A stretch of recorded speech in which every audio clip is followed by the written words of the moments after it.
Mon podcast IMO.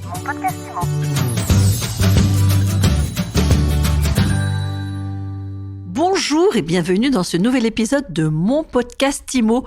On parle enchères immobilières aujourd'hui et je reçois Louis Duclari. Bonjour. Bonjour Ariane. Vous êtes fondateur d'Enchères IMO, une PropTech qui édite un logiciel permettant aux professionnels de l'immobilier d'organiser des ventes interactives. C'est bien ça ? C'est tout à fait ça. Bon, alors pour qu'on en sache plus, c'est quoi les ventes interactives ? Une vente interactive, si on veut, finalement, c'est une enchère en ligne qui ne se pose pas comme une adjudication, puisqu'on ne pourrait pas travailler avec des professionnels de l'immobilier pour organiser une adjudication. Une adjudication, c'est comme chez le notaire ou dans une vente judiciaire, c'est-à-dire qu'à la fin de l'enchère, la vente est faite. Là, on est vraiment dans un contexte loi au guet, classique, intermédié par un pro. Simplement, on va pouvoir permettre de récupérer des offres en ligne et apporter beaucoup plus de transparence aux vendeurs et aux acquéreurs. Et dans le marché bloqué que l'on connaît, c'est un plus pour l'agent immobilier ? Tout à fait. Alors nous, ça fait maintenant 3 ans et demi qu'on développe Enchères IMO. Donc on va dire qu'on a connu 2 marchés. Le marché post-Covid qui était très dynamique et le marché actuel, on va dire depuis 1 an et demi.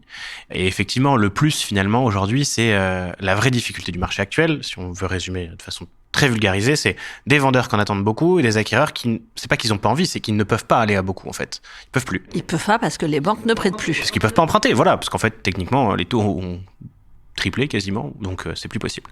Et tout l'enjeu là-dessus, c'est de pouvoir dire à un vendeur où est le marché. Le problème, c'est qu'aujourd'hui, quand un pro va prendre un mandat, on va dire traditionnel à un prix, s'il trouve pas son marché, il doit faire une baisse de prix. Mais dans un marché baissier, quand on fait une baisse de prix, on court derrière la réalité de marché finalement. Donc on sera toujours un peu trop haut. L'avantage de la vente interactive là-dedans, c'est qu'on va pouvoir, dès le départ ou en cours de vie d'un mandat, dire on change de stratégie, on passe sur une stratégie donc de vente interactive. Le bien va être positionné à un prix attractif. Donc là, on va dire on va aller chercher réellement le marché. Il faut que ce soit suffisamment attractif pour aller chercher les acquéreurs. Et ces acquéreurs-là, finalement, ils vont pouvoir suivre un processus classique avec le professionnel. Ils vont contacter le professionnel en ayant vu l'annonce. Ils vont dire « Ah, j'ai vu que c'est une vente interactive, est-ce que je peux en savoir plus ?» Le pro va leur expliquer, finalement, si on veut les règles du jeu. Ils vont pouvoir évidemment visiter, être qualifiés, valider ou montrer leur financement. Et puis, au lieu de remettre une offre de façon classique, par mail, par courrier, enfin peu importe, ils vont pouvoir, à une date définie, se connecter sur Enchères IMO, ou sur la plateforme du professionnel en marque blanche, et déposer leur offre, voir les offres des autres en temps réel, sous format d'une enchère, et se repositionner en fonction. Et donc là, le prix, il a baissé au début et petit à petit, il remonte. Enfin, en tout cas, c'est le pari. Exactement. L'objectif, c'est de faire remonter le prix. Alors, et il remonte d'ailleurs, le prix ? Oui, alors ça va dépendre des biens, évidemment, mais je n'ai pas de baguette magique, je ne peux pas arriver au prix attendu par le vendeur à tous les coups. En revanche, nous, ce qu'on voit, c'est quand même que, en tout cas sur les dernières ventes, parce que finalement, le marché bouge quand même pas mal, mais sur les ventes du mois d'aller novembre-décembre, on a quand même, on fait à peu près 200 ventes par mois, et on a quand même 10, 15 ventes où on atteint ce que veut le vendeur. Alors vous allez me dire, c'est pas beaucoup. Ça fait 5%, ça, vite. Ouais, mais le vendeur, il est très haut. En revanche, on a un taux de réussite de l'ordre de 50% sur nos ventes. Et si vous voulez, sur ces 50%, il y en a très peu où on atteint ce que veut le vendeur, ou on le dépasse parfois. Mais ça, c'est le marché qui le fait, c'est pas moi qui décide. En revanche, on va souvent en ce moment arriver au niveau de l'estimation du professionnel, ou un peu au-dessus, ou un peu en dessous.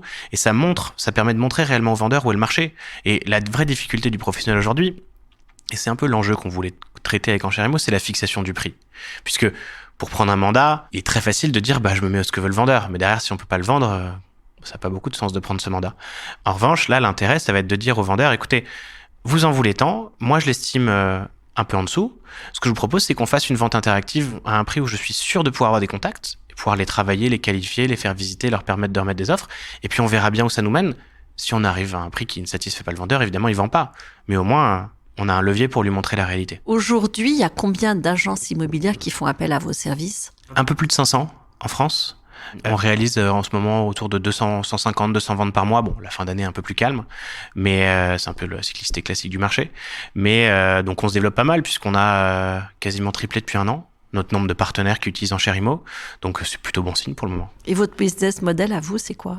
Nous, notre business model, c'est de l'abonnement. En fait, on est éditeur de logiciels, donc on développe une plateforme qu'on met à disposition de nos clients, avec une partie aussi servicielle où on va pouvoir les accompagner sur les ventes, former leurs équipes, etc. Mais l'idée, c'est vraiment de raisonner sur un modèle où ils payent un abonnement, ils ont l'utilisation d'Enchères IMO. Alors tiens, je suis agent immobilier, je veux m'abonner chez vous, ça coûte combien ? Tout va dépendre de combien vous êtes, parce qu'après ça dépend aussi de la taille de l'agence. On a 2 grandes formules principales, il y en a une troisième un peu plus spécifique, mais si je raisonne du plus petit au plus grand, on a une formule à 89 € par mois Formule qui vous permet d'avoir la solution, on va vous former, on va vous accompagner. Simplement, en cas de réussite de la vente, là, on va aller, on a un partenariat avec vous, on va aller prélever 0,3% du prix de vente. Donc, disons, en moyenne, ça va faire 5, 6, 7% des honoraires, si la vente a lieu. Et l'année dernière, on a créé une nouvelle formule qui fonctionne super bien. Aujourd'hui, c'est plus de 65%, 70% de nos ventes, qui est une formule donc, qu'on appelle Liberté, où là, il y a plus de commission au succès, uniquement un abonnement. On est à 249 € par mois. Vous faites toutes les ventes que vous voulez et techniquement, on n'ira pas vous demander plus de sous. C'était pour, finalement, la première formule, c'est très bien quand on démarre ou quand on fait des petits paniers moyens, si on veut. Mais en revanche, à partir du moment où on vend des biens à 300 000 €, ça a plus de sens. Il vaut mieux passer sur 249. Donc, si j'ai bien compris, les enchères, ça permet aux agents immobiliers d'asseoir leur estimation auprès des vendeurs, d'introduire de la transparence. Est-ce qu'il n'y a pas aussi un côté ludique pour l'acquéreur de gagner en interactivité? Voilà, c'est une nouvelle façon d'acheter. Complètement. En fait, si on se place du point de vue de l'acquéreur, il y a quelque chose qui est assez intéressant, c'est finalement que déjà, on a envie d'en savoir plus sur le bien puisqu'il va être positionné à un niveau de prix qui sort du lot, puisqu'il est généralement un peu inférieur au nuage de prix classique du bien qu'on recherche. Donc ça, déjà, ça attire l'œil. Et ensuite, le gros intérêt, c'est qu'on va pouvoir visiter. Le processus est sain, parce que finalement, une vente interactive, ça va durer 3 semaines en moyenne. Vous allez pouvoir visiter, valider votre financement, être inscrit par le pro, sans avoir la course à remettre l'offre le plus vite. Et le jour où il faut remettre les offres, vous avez la possibilité de voir les offres des uns et des autres.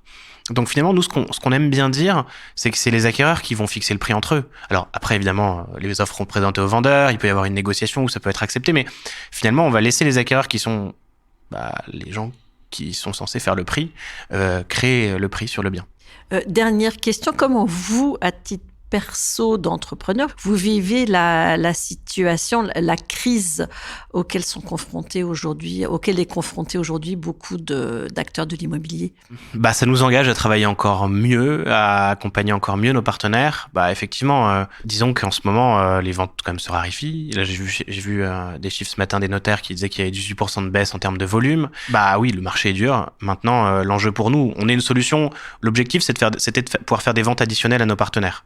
On sort un peu de la vente additionnelle pour retourner dans la vente en disant juste si vous voulez faire des ventes et essayer d'optimiser vos ventes, allez-y, tentez la vente interactive. Merci beaucoup Louis Duclari, vous êtes le fondateur d'Enchères Immo. Merci beaucoup Ariane. Et je vous dis à très vite pour un nouvel épisode de mon podcast Immo à écouter tous les jours sur MySuite Immo et sur toutes les plateformes. Mon podcast Immo.